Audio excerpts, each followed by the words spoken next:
तो स्वामी जी, ये डिबेट में आप आइए। देखिए, आज का बजट आपको कैसा लगा, पूछता है भारत।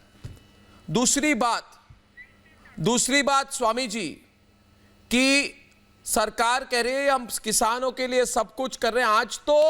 आज तो सरकार ने बजट में बोल दिया कि भाई एमएसपी जाने वाली नहीं है, इससे ज्यादा और कौन क्या कह सकता है, मगर फिर भी विश्वास नहीं कर रहे। तो स्वामी जी, प्रॉब्लम क्या है? आज का बजट आपको कैसा लगा भारत के भविष्य के लिए?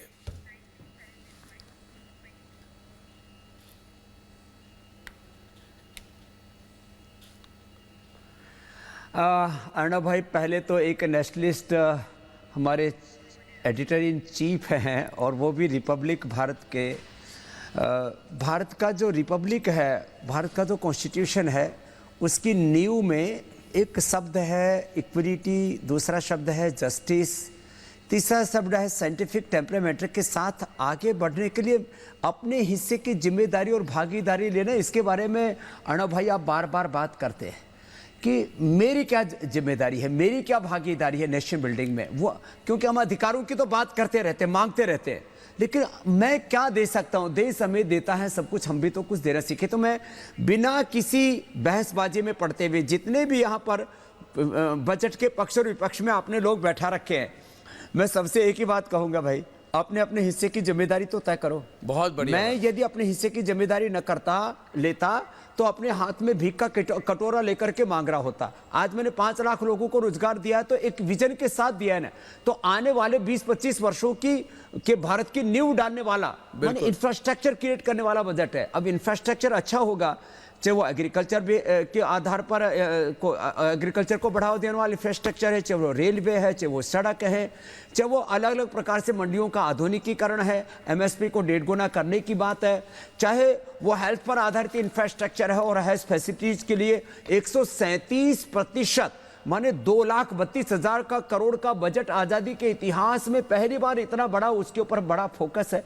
गांव, मजदूर, किसान, खेत खलिहान, दलित, शोषित, वंचितों को आगे बढ़ाने के लिए, ठीक है, मध्यम वर्ग के लोगों को और भी कुछ सरकार, मुझे मैं भरोसा है कि कुछ जरूर देगी। थोड़ा सा तेल डीजल के दाम बढ़ने से थोड़ा सा लोगों के जेब से पैसा भी निकलेगा बाहर, लेकिन ये देश भी तो अपना ही है। ये तो हमारे भीतर प्राइड होना चाहिए कि अपने देश के लिए हम कुछ दे रहे हैं। जब एक फकीर अपना योगदान दे सकता है, 5 लाख लोगों को नौकरियां दिया, आगे 5 लाख लोगों को और देने के लिए संकल्पित हो 5 सालों के अंदर, और खाद्य तेलों से लेकर के विभिन्न क्षेत्रों में देश आत्मनिर्भर बने, उसके लिए मैं भी अपना प्रयास करूंगा। सबको अपने हिस्से का प्रयास करना चाहिए। आलोचना प्रत्यालोचना में कुछ नहीं रखा। कोई ये बात बताए कि मोदी जी ने जहां जहां जो बजट एलोकेट किया उसमें कमी क्या है? वही बात है। अब यूं तो कमी किसके अंदर भी ढूंढ सकते, अपने भीतर भी ढूंढे जाएंगे तो 100 कमियां अपने भीतर भी मिल जाएंगी। लेकिन मुझे सरकार की नीयत, नेतृत्व और नीतियों पर कोई शक नहीं। और बजट जिस तरह से एक सर्वसमावेशी बजट होना चाहिए, एक प्रोग्रेसिव और एक भारत की आने वाले 20-25 वर्षों की आधारशिला को मजबूत करने वाला बजट लगता है अर्णव भाई। एक और बात है स्वामी जी, देखिए आपने बहुत अच्छी बात कही। ये जो पेट्रोल और डीजल बढ़ने की बात है, इसमें सरकार ने थोड़ी सफाई दी है। उन्होंने कहा है कि बाकी जो है ड्यूटीज है वो कम की जाएंगे और इसका कोई असर नहीं पड़ेगा महंगाई पर दूसरी बात जो आपने कही, ये बहुत बड़ी बात है। और मैं डिबेट में वापस जाने से पहले मैं आपसे एक बात कहना चाहता हूं। आप देश के लिए बिल्कुल 100% समर्पित व्यक्ति हैं, और सबसे बड़ी बात जो आपने कही कि मुझे क्या मिला, पहले तो लोगों को सोचना चाहिए मैंने दिया क्या, मैंने किया क्या। ये कोई पूछता नहीं है आजकल, और नेगेटिव माइंडसेट वाले लोग आजकल घुस गए हैं। मुझे सबसे खराब लगता है स्वामी जी कि जब लोग झूठ बोलते हैं, खुलकर मतलब कोई बेशर्मी नहीं, आजकल खुलकर झूठ बोलिए।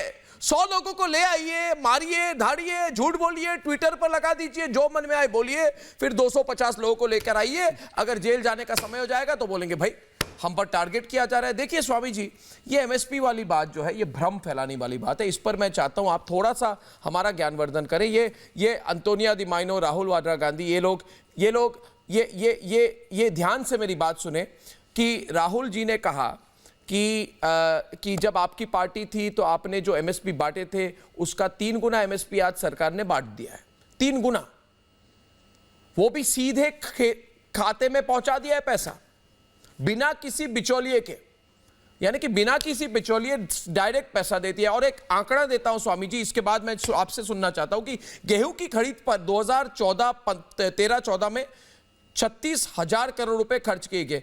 इस वित्त वर्ष में 75,000 करोड़ रुपए दिए गए और आने वाले साल में 1 लाख से ज्यादा करोड़ रुपए दिए जाएंगे, यानी कि 3 गुना हो जाएगा।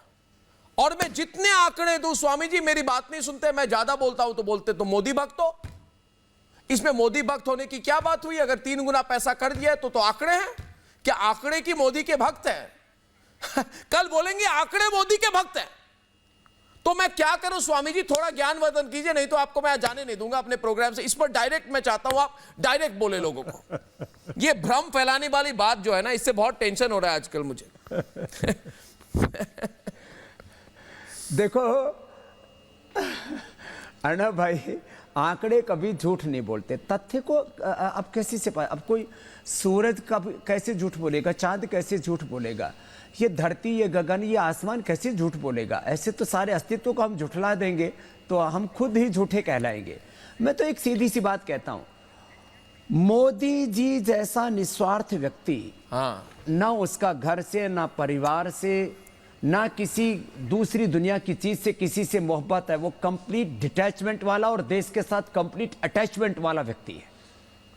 और उस व्यक्ति का एक ही ध्येय है कि मैं अपने भारत को अमेरिका से, यूरोप से, जापान से और चाइना से कैसे ज्यादा शक्तिशाली बनाऊं। इस समय भारत की चौथे दर्जे की अर्थव्यवस्था है पूरे विश्व में, वो पहले दर्जे की अर्थव्यवस्था कैसे बने, इसके लिए 2024-25 तक इसको 5 ट्रिलियन से ले जाकर के और आगे अमेरिका से भी बड़ी अर्थव्यवस्था बनानी है।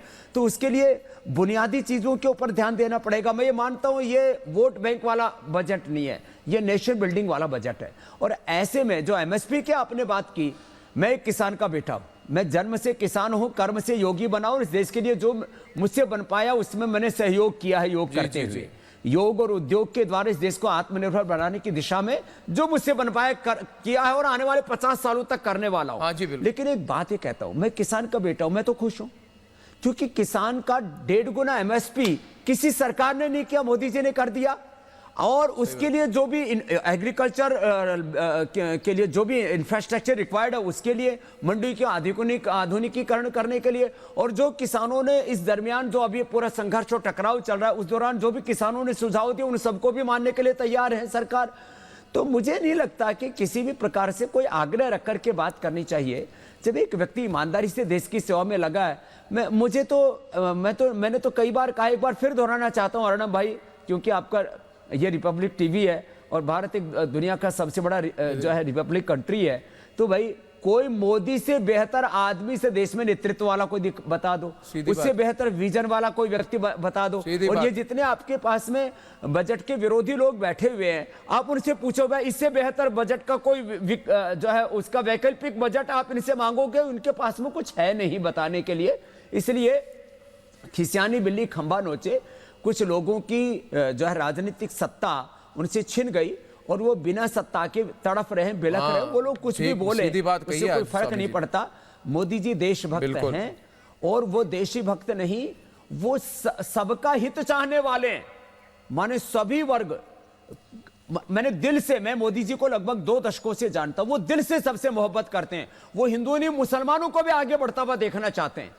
वो ब्राह्मण, क्षत्रिय, वैश्य, शूद्र, दलित, आदिवासी, वनवासी और भारतवासी का भला चाहने वाले व्यक्ति है। अब ऐसे व्यक्ति को भी हम यदि कोसें तो मुझे लगता है ये ठीक बात नहीं है। उनका अभिनंदन करना चाहिए। हाँ, मैं जरूर ये चाहूंगा कि मध्यम वर्ग के लोगों के लिए भी सरकार के नुमाइंदे भी यहाँ पर हैं, सरकार के प्रवक्ता भी है, तो उनके लिए भी जरूर कुछ थोड़े दिनों के अंदर कुछ ऐसे वो जरूर और प्रयास करेंगे जिससे कि उनके दिल को और थोड़ी तसल्ली मिले। बाकी तो हम सब मिलकर के देश के निर्माण में लगे, बिल्कुल इसको आगे बढ़ाएंगे और अपने हाथों से अपने आंखों के सामने परम वैभवशाली भारत बनाएंगे। अर्णव भाई बिल्कुल बनाएंगे। और आपसे बढ़िया व्यक्ति नहीं है। एक फकीर, एक योग गुरु आज भारत में 5 लाख लोगों को, 5 लाख परिवारों के लिए आज रोजगार दे रहे हैं, तो बहुत बड़ी बात है। देखता हूं अब आपने जो बातें रखी इसका क्या प्रभाव हुआ।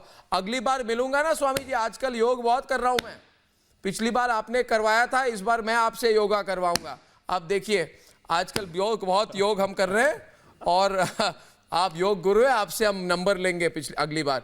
बाबा रामदेव जी, स्वामी जी बहुत बहुत धन्यवाद, बहुत अच्छा लगा आपसे बात। फिट और बहुत स्मार्ट दिख रहे हैं आपको देख करके। बीच में तो आपने संकट और संघर्षों के बीच में। अरे मत बोलिए नहीं तो भेजेंगे मुझे बड़ी प्रसन्नता है। ज्यादा मत बोलिए नहीं तो फिर तलोजा भेजेंगे स्वामी जी। फिर से बात होगी आपसे, बहुत बहुत प्रणाम, धन्यवाद, बहुत अच्छा लगा आपसे बात करके।